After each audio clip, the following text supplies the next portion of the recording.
gotta be enough scripts in here for the entire school. Now put those pills in that beaker and fill it with Mountain Dew. Can you see the vision clearly, Jeremy? People embracing and interfacing. Beep, bop, boop. You will be so thoroughly delighted when you improve the lives of all her peers. Sink the soup, get everyone united. Jocks and geeks all hug and chat. And Excuse me, what the frick is that?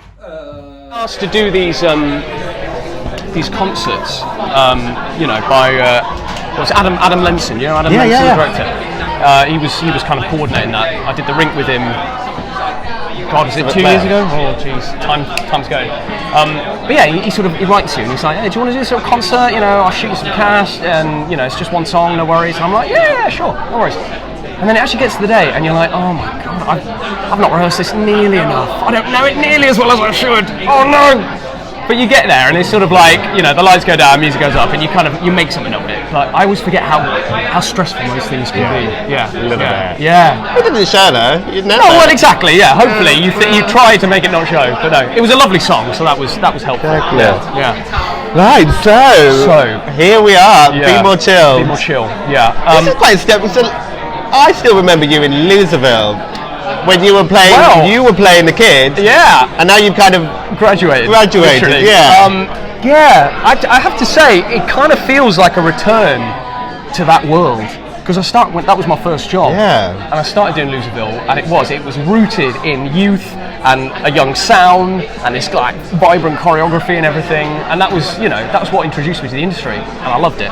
But since then, I've kind of moved away. I've done a lot of classical theatre. You went legit. Yeah, I went legit. I've done some classical plays. I've done some Sondheim. I've done some Rodgers and Hammerstein. And I haven't really revisited the kind of young poppy rocky genre that much, which is a shame because I love it. I do love it. Like Legally Blonde and all that stuff. That's my jam. So when this came up, having just done Fiddler as well, I was like, yes, please. This is such a departure from what I've been doing recently that it couldn't be more exciting. I mean, also the fact that it is Be More Chill. Yeah. And I'd looked into it and I was like, this is a juggernaut that I don't fully understand yet. I still don't understand. Had you heard any of it did you know of it? Do you know what, Phil? I did I can't remember when this was. It was a couple of years ago. It was before I had a baby and I had spare time. That doesn't exist anymore. But I spent a Sunday, I was really into Heathers at the time. Which I saw at the other Palace, and I was watching YouTube animatics. Have you heard of these? Yes. Yeah. I was watching YouTube animatics of like Heather songs, which are brilliant.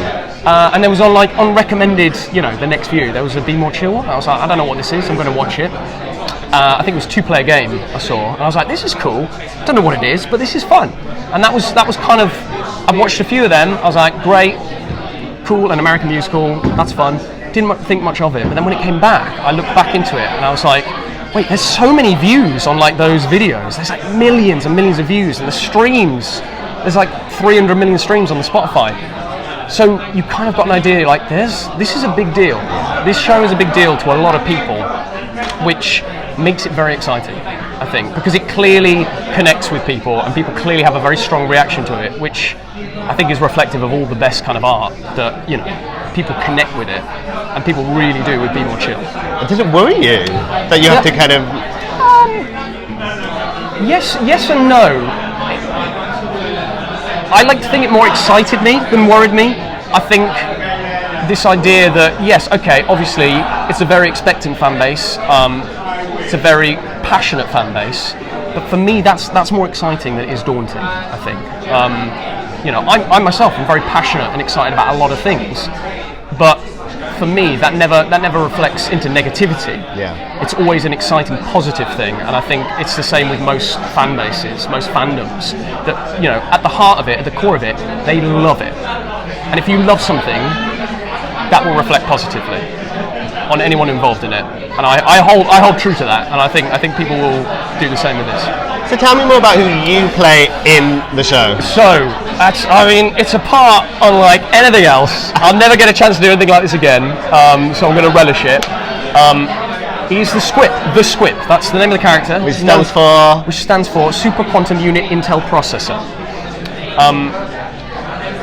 So essentially, I'm a computer. Yeah. I manifest as a Keanu Reeves-esque person on stage, but the character itself is this AI who is inside Jeremy's brain. And it's the way I like to describe it is like, you know, Ratatouille. Yeah. You know, the guy's got the rat in his head, like Yeah. pulling his hair, telling him how to cook. That's me. I'm the rat in the hair. Basically, telling Jeremy everything he needs to do, using math and calculations to formulate possible like futures and ideas, and be like, hey, if you buy that shirt at that point, this person might notice it. Then, probability-wise, that will mean you have this relationship. It's like, you know, he's using so much stuff to see Jeremy succeed and provide him with the tools he needs. It's brilliant. There's a line in it that goes, everything you need to succeed in life is good hand-eye coordination and a cheat code. And I'm the cheat code. And I think we've all felt like that, haven't we? We've all like gone, oh man, I wish there was just something telling me this is exactly how you need to do this. This is exactly, if you want to succeed, just do this, this, this, and this, and you will. It's guaranteed. And it's wish fulfillment, like to the nth degree. But in terms of my character, he's this AI. He desperately wants to help Jeremy. That remains true. But I think as the AI develops and realizes that it can sync with other AI, it realizes, hey, I want to form a giant social network, and that's the way to really help you, Jeremy. Is if I kind of invade everyone, then I can get everyone to like you, and it takes a twisted, darker turn, as you know, in a Black Mirror-y sort of way. But the script wants the best for Jeremy. Obviously. Genuinely, yeah. What were you like at school? What was I like at school? I was not as much of a sort of musical theatre nerd as I would like to be. I feel like I missed out, actually. I didn't come to it until about university. I remember watching my sister in Oliver Twist and being like, I think I want to do that, but I'm definitely not confident to do that. And I was, you know, I'm like that grumpy teen, just like, oh, I don't want to go and watch Oliver, but secretly you're like, man, I wish I was in Oliver so bad. But no, I think I had a lot in common with Jeremy, actually. That kind of like, keep your head down, don't rock the boat, kind of stay in the middle. You know, you don't want to be too much of something. You don't want to be too passionate about something. If you just kind of like tread the water, tread the line, you'll get through. It was like a survival tactic. That, you know, I mean, I think in this show a lot of characters speak to a lot of people, but that first number speaks to me more than survive. This idea that like, hey, anything could go wrong at any time. The best thing you can do is just try and just sneak through school. So yeah, I feel like if I had embraced my passions more at school, I could have got more out of it. But hey. And would you have taken a pill if you could have? Oh, I see. Oh God, who knows what you do when you're 14? I mean, maybe, I don't know. I'm going to say no, just in case my parents are watching. But who knows? Yeah. I get it. I get Jeremy. I get it. How would you sell this show to somebody who had no idea what it's about? I would say if you like the sort of Mean Girls, Heathers, High School Musical idea, if you like delving into that teenage angst, but you also want a bit of a sci-fi twist, you know, you want that little Shop of Horrors plan element, that bit that's just a bit out there, a bit weird, then Be More Chill is the one that's going to deliver. Like, I mean, I've seen some of the costumes they gave the script on Broadway, like, oh my goodness, the design, the music as well that Joe O'Connor has written. Yes, there is pop, rock, musical theatre stuff, but there's also like horror, there's like Hammer horror, like, you know, there's sci-fi stuff.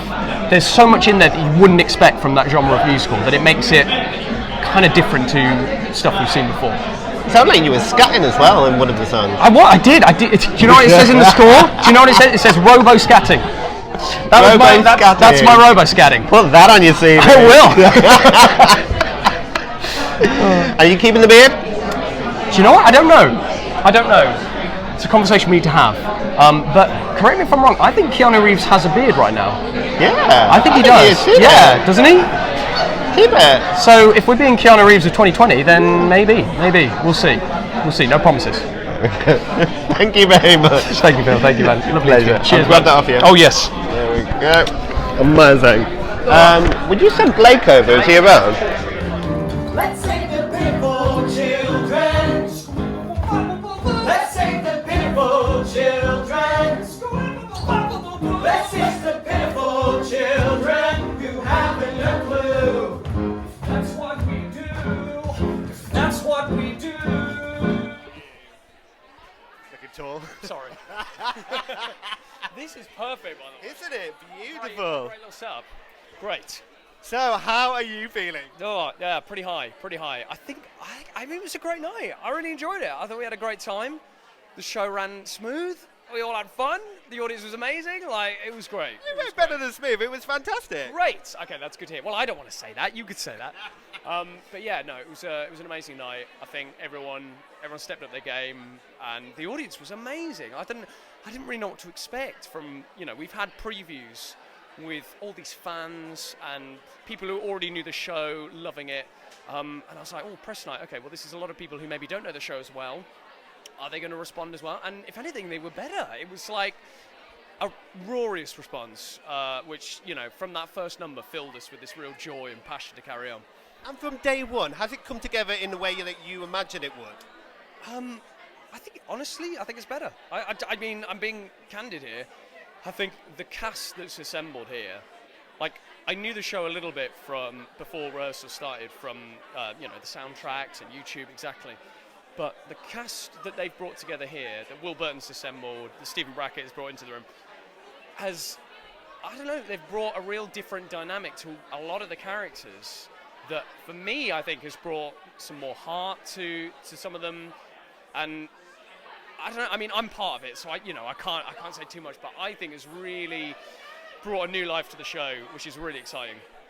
And the beard's looking good. You had a little bit of a tidy up. Thank you. Yes, yeah, no, I think last time I saw you, it was quite wild. It was getting to fiddler levels, and I'm like, never again. That was too far.